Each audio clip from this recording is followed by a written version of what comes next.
बिस्मिल्लाहिर्रहमानिर्रहीम। अस्सलाम वालेकुम स्टूडेंट्स। आज का हमारा टॉपिक है manufacturing of sulphuric acid by contact process. Student, last time मैंने आपको बताया था कि सल्फ्यूरिक एसिड को दो तरीक़ों के साथ तैयार करवाया जाता है। एक है लेड चैम्बर प्रोसेस और एक है कॉन्टैक्ट प्रोसेस। 90s से पहले लेड चैम्बर प्रोसेस के साथ सल्फ्यूरिक एसिड को तैयार किया जाता था। 1901 के अंदर सल्फ्यूरिक एसिड को तैयार किया गया कॉन्टैक्ट प्रोसेस के साथ। मीन के 1901 के अंदर कॉन्टैक्ट प्रोसेस को इंट्रोड्यूस करवाया गया सल्फ्यूरिक एसिड की मैन्युफैक्चरिंग के लिए। The contact process for the production of sulphuric acid was operated first time in 1901।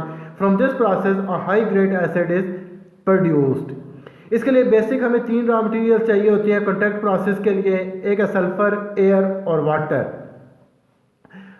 Principal इसका क्या है? सिंपल सा प्रिंसिपल है। सल्फ्यूरिक को लिया जाता है, उसको मेल्ट किया जाता है मोल्टन फॉर्म के अंदर। सल्फ्यूरिक को ला के उसको ड्राई एयर के साथ रिएक्ट करवाते हैं तो SO3 बनता है और उस SO3 को पानी के अंदर डिज़ोल्व करवा के सल्फ्यूरिक एसिड की मैन्युफैक्चरिंग की जाती है। तो आपके सामने प्रिंसिपल लिखा हुआ है। In this process sulphur is melt and then burn with dry air to form SO3 which on dissolving in water gives H2SO4।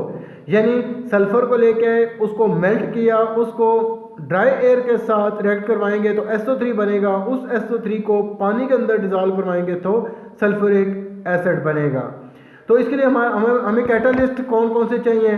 Most important catalyst है V2O5 बेंडियम पेंटॉक्साइड। ये एक हमें कैटालिस्ट चाहिए। रिएक्शन टेम्परेचर क्या है? सल्फर को melt करने के लिए हमें टेम्परेचर चाहिए 130 to 135 सेंटीग्रेड। ठीक है, सल्फर को मेल्ट करने के लिए। उसके बाद सल्फर को ऑक्सीजन के साथ आपने बर्न करना है तो उसके लिए हमें 770 सेंटीग्रेड टेम्परेचर चाहिए। जबकि SO3 कन्वर्टर के अंदर मीन्स कि जहाँ पे SO2 बनेगा उस SO2 को SO3 के अंदर कन्वर्ट करना है तो उसके लिए हमें 440 से 450 सेंटीग्रेड टेम्परेचर रखा जाता है। तो आपके सामने केमिकल रिएक्शन लिखे हुए हैं।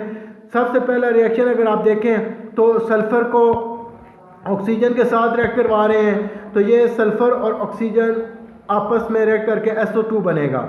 उस SO2 को आगे हाफ मॉलिक्यूल्स ऑफ ऑक्सीजन के साथ रिएक्ट करवाएंगे तो SO3 की फॉर्मेशन होगी। उस SO3 को आगे वाटर के साथ रिएक्ट करवाएंगे तो सल्फ्यूरिक एसिड बनेगा। सिंपल सा रिएक्शन है इसके। सल्फर को मेल्ट करके ले गए, मेल्ट सल्फर को ऑक्सीजन के साथ रिएक्ट करवाया, SO2 बनेगा।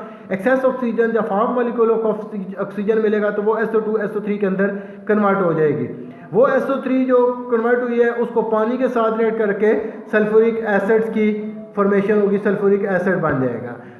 तो लास्ट वन है SO3 जो एक्सेस सल्फ्यूरिक एसिड था उसको SO3 के साथ रिएक्ट करके हम ओलियम बना लेते हैं H2S2O7। This is the formula of oleum. ये ओलियम का फार्मूला है। यानी कि जो SO3 एक्सेस रहेगी और सल्फ्यूरिक एसिड है वो आपस में रिएक्ट करके ओलियम बना लेंगे H2S2O7। मेन स्टेप्स आपके सामने लिखे हुए हैं। मेल्टिंग, सबसे पहले सल्फर को लेके आएंगे, उसको मेल्ट करेंगे। फिल्ट्रेशन ऑफ एयर होगी क्योंकि हमें एयर चाहिए, ऑक्सीजन चाहिए। जहाँ पे हमने सल्फर को उसके साथ रिएक्ट करवाना है तो एयर को फिल्टर करेंगे, ड्राई करेंगे एंड देन उसकी बर्निंग ऑफ सल्फर कर देंगे। आखिर में लास्ट वन है प्यूरिफिकेशन ऑफ SO2। तो ये हमारे पास मेन इसके स्टेप्स थे।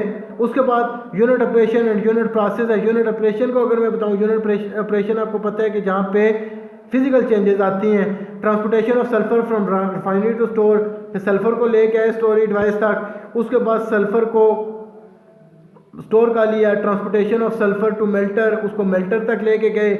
मेल्टिंग ऑफ सल्फर, सल्फर की मेल्टिंग कर ली and providing steam to melter. Steam क्योंकि सल्फर को मेल्ट किया जाता है वो स्टीम की मदद से, तो इसलिए स्टीम को लेके आएंगे मेल्टर के अंदर। एंड ट्रांसपोर्टेशन हमारे पास जो यूनिट प्रोसेस है जहाँ पे केमिकल चेंजेस आ रही हैं, जहाँ पे प्रोडक्ट दूसरे फॉर्म के अंदर जा रहा है, उसमें सबसे पहले हमारे पास बेसिकली तीन प्रोसेस हैं। सबसे पहले है कि SO2 गैस का बनना, फिर SO2 को SO3 के अंदर 4 पास कन्वर्टर के अंदर कन्वर्ट कर देना, और तीसरा लास्ट वन है सल्फ्यूरिक एसिड की फॉर्मेशन। पहला अगर मैं इसकी यूनिट प्रोसेस की बात करूँ तो फॉर्मेशन ऑफ SO2, यानी सल्फर को और ऑक्सीजन को, ड्राई ऑक्सीजन को आपस में रिएक्ट करेंगे तो SO2 बनेगा। उस SO2 को 4 पास कन्वर्टर एक सेक्शन है वहाँ पे लेके जाते हैं। वहाँ पे कैटलिस्ट की मौजूदगी में उस SO2 को SO3 के अंदर कन्वर्ट कर लिया जाता है। हाफ मालिक्यूल ऑफ ऑक्सीजन के साथ रिएक्ट करवा के वो जो SO3 बनेगा उसको आगे पानी के अंदर डिज़ोल्व करवाएंगे तो हमारे पास प्रोडक्ट बनेगा सल्फ्यूरिक एसिड। तो उसके बाद हमारे लास्ट जो हमारा इसमें टॉपिक है वो एनर्जी रिक्वायरमेंट्स है। एनर्जी रिक्वायरमेंट कौन कौन सी हैं वो मैं आपको बताता हूँ। सल्फ्यूरिक एसिड के अंदर, सल्फ्यूरिक एसिड के अंदर हमारा जो SO2 की बर्निंग है या SO की सल्फ़र की है, इसके अंदर हमें जो एनर्जी वेस्ट होती है उस एनर्जी को लेके उसी के साथ प्लांट को चलाया जाता है, प्लांट को सेल्फ सफिशिएंट किया जाता है उसी के अंदर, यानी उस प्लांट को उसी जो एनर्जी जनरेट हो रही है मैन्युफैक्चरिंग ऑफ सल्फ्यूरिक एसिड्स के अंदर, उसी से जो एनर्जी मिल रही है उसी के साथ हम प्लांट की आगे उसकी जहाँ पे स्टीम चाहिए होगी, जहाँ पे इलेक्ट्रिसिटी चाहिए होगी, वहाँ पे उसी के साथ उसको चला लिया जाता है। तो मैं आपके सामने एक बताता हूँ कि the energy requirement for a contact process plant is easily because this plant generate most of heat which is converted to steam and then electrical power to make the plant self sufficient in energy.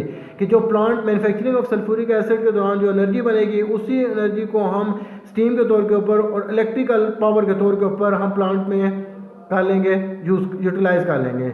तो ये उसके बाद due to high level of energy obtained from burning of sulphur and sulphur dioxide, कि sulphur और sulphur की जो dioxide की burning के दौरान जो एनर्जी निकलती है उसको भी हम प्रोसेस के अंदर यूज़ कर लेंगे और जो मैन्युफैक्चरिंग ऑफ सल्फ्यूरिक एसिड उसको इकोनोमाइज कर लेंगे, यानी उसके ऊपर कम से कम कास्ट आएगी। तो स्टूडेंट्स मैं उम्मीद करता हूँ मेरा आज का लेक्चर आपको पसंद आया होगा। नेक्स्ट लेक्चर में मैं आपके पास इंशाल्लाह इसी की फ्लो शीट के साथ हाजिर होऊंगा। मैं उस वक्त तक इजाज़त दीजिए। Thank you so much. अल्लाह हाफ़िज़।